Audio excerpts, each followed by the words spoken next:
ആരും കാണുന്നില്ലല്ലോ. ആരെങ്കിലും വന്നാ പറയണേ. സാധനം താഴേക്ക് ഇടട്ടെ. ദാഹിക്കുന്നുണ്ടോ? ഒരിളനീര് വേണോ? എന്താണ് മിണ്ടാത്തത്? നിന്നോടാ. മതി മതി, ഇറങ്ങി വാ. എന്നിട്ടും മുതു കാണിച്ചോട്. കൊലയായിട്ട് അടത്തിട്ട് തരും. പോരെ സാർ, ഇതിലേ മൂത്തത് കുറവാ. നീയല്ലേ പറഞ്ഞ 200 എണ്ണം ഇടാൻ പറ്റില്ലെന്ന്. നിനക്ക് കരിക്ക് വേണ്ടാന്ന് പറഞ്ഞതുകൊണ്ടാണ് ഞാൻ ഇടാഞ്ഞത്.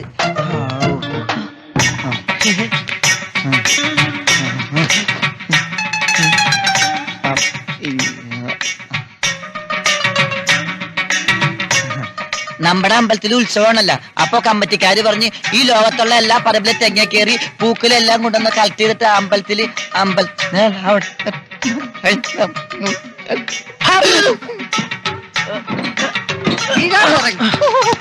തെങ്ങിന്റെ മോളാണോടാ കമ്മിറ്റി? ഈ പഞ്ചാബകേശനെ വിഡ്ഢിയാക്കാൻ നോക്കിയാലുണ്ടല്ലോ. ആരെ വിഡ്ഢിയാക്കുന്ന? ഈ സബ് ഇൻസ്പെക്ടർ പഞ്ചാബകേശനെ. പഞ്ചപാവൻ സാറേ, ഞങ്ങൾ അതിനേക്കാൾ പാവങ്ങളാ. വിശന്നിട്ടാ. വിശക്കുമ്പോ നീയൊക്കെ തേങ്ങയാണോ തിന്നുന്നത്? കൂടുതൽ വെച്ചെന്നാ മടലും കൊതുമ്പൊക്കെ തിന്നും. അതിനൊരു ചൊല്ലുണ്ടല്ലോ സാറേ, പയ്യത്തുന്ന തേങ്ങയും തിന്നാം. അപ്പൊ നിങ്ങൾ കൊണ്ടുപോയി തിന്നെ. പയ്യെ തിന്നണം. സാറേ, അങ്ങനെ ഇപ്പൊ ആരാന്റെ തേങ്ങ പയ്യെ തിന്നണ്ട. വണ്ടിയിലോട്ട് കേറ്. നമുക്ക് സ്റ്റേഷനിൽ ചെന്നിട്ട് പയ്യെ തീറ്റി തരാം പൊന്നു മക്കളെ. പയ്യെ തിന്നാം. സാറും കൂടെ സഹായിക്കണം. എന്താ നീ പറഞ്ഞത്? കൈ വേദനിക്കുന്നെന്ന്. നമ്മളൊരു ചെറിയ നാടകം കളിക്കാൻ പോവാ. കളിക്കുമ്പോ എന്തായാലും നല്ല നാടകം കളിക്കണം. എന്നമ്പിള്ള സാറിന്റെ കാബലിയായാലോ? ഇത് ആ ടൈപ്പ് നാടകമല്ല. പിന്നെ അവൾ ആരാണെന്ന് അറിയാനുള്ള ഒരു ചെറിയ നാടകം. പിടിക്കേ. ഇതെന്താ? ഇതൊക്കെ ശിവശങ്കരൻ അമ്മാവൻ ഉപയോഗിച്ചിരുന്ന സാധനങ്ങളാണെന്ന് നമ്മൾ അവളോട് പറയുന്നു. അതിന് അമ്മാവൻ പുകവലിക്കില്ലായിരുന്നല്ലോ. അതെ, പുകവലിക്കില്ലായിരുന്നു. നടക്കാൻ ഊന്നുവടിയുടെ ആവശ്യമില്ലായിരുന്നു. അവിടെയാണ് നമ്മുടെ കളി. നമ്മൾ ഈ പറയുന്ന കള്ളങ്ങളെല്ലാം അവൾ എതിർക്കുന്നില്ല എങ്കിൽ അവൾ അമ്മാവന്റെ മകളല്ല. എതിർത്താൽ അന്വേഷണത്തിന്റെ അടുത്ത ഘട്ടം നമ്മൾ തുടങ്ങുന്നു. ഒരു ഷെർലക് ഹോംസ് ലൈൻ. അതാരുടെ? നമ്മുടെ ഇവിടുത്തെ മിൽമ ബൂത്തിന്റെ ഉടമസ്ഥൻ. മിൽമ? വല്യേട്ടൻ അവളുടെ മുറിയുടെ മുന്നിൽ ചെന്ന് അടഞ്ഞു കിടക്കുന്ന വാതിലൊന്ന് പതുക്കെ മുട്ടണം. വാതിൽ തുറന്നു കിടക്കുകയാണെങ്കിൽ അടച്ചിട്ടിട്ട് മുട്ടണോ? എങ്ങനെയെങ്കിലും അവളുടെ മുറിക്കകത്ത് കയറിയാ മതി. നിന്നെ എങ്ങോട്ട് പോവാ? മുറിക്കകത്ത് കയറാൻ. എന്തിന്? അത് നീ പറഞ്ഞില്ല. അത് ചോദിക്കണ്ടേ? ചോദിച്ചു. ഈ ഡയലോഗ് മുഴുവൻ അവളുടെ അടുത്ത് സെന്റിമെന്റൽ ആയിട്ട് കാച്ചണം. ഇത് മുഴുവൻ കാണാതെ പറയാൻ പറ്റില്ല. ഞാൻ പ്രോംപ്റ്റ് ചെയ്ത് തരാം. മുറിക്കകത്ത് കിടന്നാലുടൻ ഒരു പൊട്ടിക്കരച്ചിൽ. അവള് കരഞ്ഞില്ലെങ്കിലോ? അവളല്ല, വല്യേട്ടൻ. എങ്ങനെ കരയും? ഇതാണോ പൊട്ടിക്കരച്ചിൽ? അല്ലേ? ഒന്ന് കൂട്ടിയേ.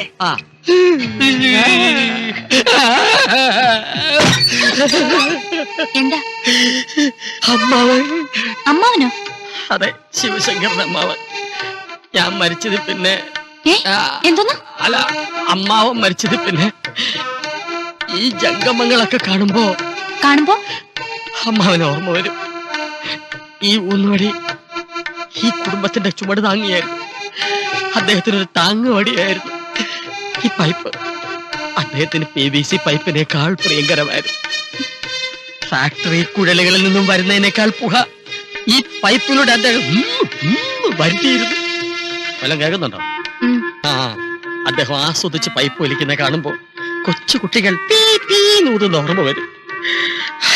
അയ്യോ, ജീവിതം നശ്വരമാണ് കുട്ടി. സത്യത്തിന്റെ മുഖം ഇത്ര ക്രൂരമാണെന്ന് ഞങ്ങൾ അറിഞ്ഞിരുന്നില്ല. ഈ പൈപ്പില്ലാതെ അമ്മാവൻ അവിടെ എങ്ങനെ എന്തോന്ന് വലിച്ചോണ്ടിരിക്കും. ഈ ഊന്നുവടി ഇല്ലാതെ അവിടൊക്കെ എങ്ങനെ തെണ്ടി തിരിഞ്ഞ് നടക്കും. അമ്മാവാ, എന്റെ അമ്മാവാ, അമ്മാവാ. കണ്ടിന്യൂ. ഇപ്പൊ ഞങ്ങൾക്ക് ആകെയുള്ള ആശ്വാസം അമ്മാവന്റെ മകൾ ഇവിടെ ഉണ്ടെന്നുള്ളതാ. അമ്മാവന്റെ മകൾ ഇവിടെ ഉണ്ടെന്നുള്ളത്. കോണിയെടുക്കല്ലേ ചന്തു? ഇവിടെ പറഞ്ഞതാ. കൊളവാക്കല്ലേ വല്യേട്ടാ? കൊളവാക്കിയത് വലിയ. അയ്യോ,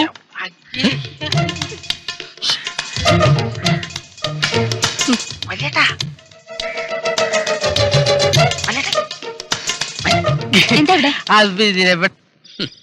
നിന്റെ ഐഡിയ നീ കാരണം കൊളവായി.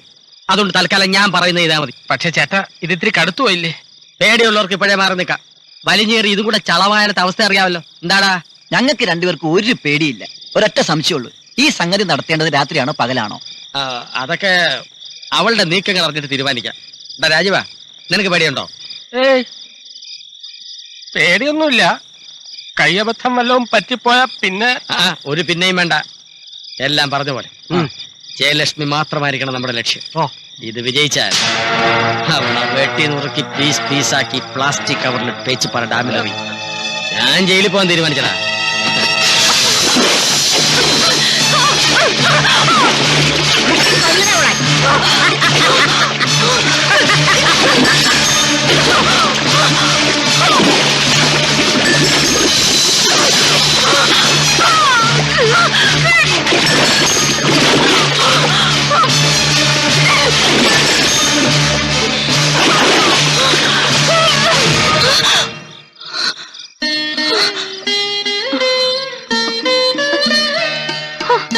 കഴിച്ചിട്ട് വയ്യ.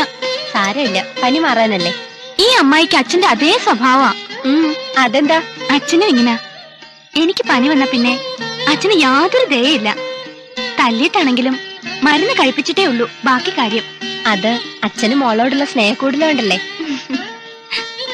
സ്നേഹമുള്ള അച്ഛന്റെ ഒരാഗ്രഹത്തിനും മോളെതിരെ നിൽക്കരുത്. മനസ്സിലായി. അച്ഛനോടുള്ള സ്നേഹക്കൂടുതലുകൊണ്ടാ ഞാനും ഈ വാശി കാണിക്കണേ. എന്തിനാ അത്? ഞങ്ങൾ ആരും നിന്നോടോ നിന്റെ അച്ഛനോടോ ഒന്നും എതിരല്ല. ഒന്നുമില്ലേലും ഞങ്ങളുടെ ഏട്ടനായിട്ടല്ലേ അദ്ദേഹം നിന്റെ അച്ഛനായത്. അപ്പോ ഏട്ടന്റെ ആഗ്രഹം നടത്തണമെന്നുള്ളത് നിന്നേക്കാൾ കൂടുതൽ ഞങ്ങളുടെ കൂടി കടമയല്ലേ. ആ ആഗ്രഹം ഏറ്റവും കൂടുതലുള്ളത് എനിക്കാ. എന്തുകൊണ്ട് നിങ്ങളാരും ഇതുവരെ അത് മനസ്സിലാക്കിയില്ല? ഏട്ടൻ മരിച്ചതിന്റെ 41 കഴിയുമ്പോ ഉത്സവം നടത്താൻ എല്ലാവരോടും പറഞ്ഞോട്ടെ. അങ്ങനെയാണെങ്കിൽ ഞാൻ വിളക്കെടുക്കാനും തയ്യാറാ.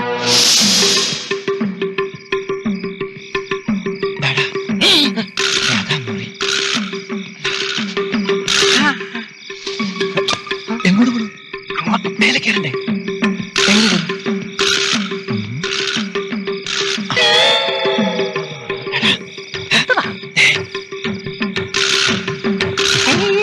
ഞാൻ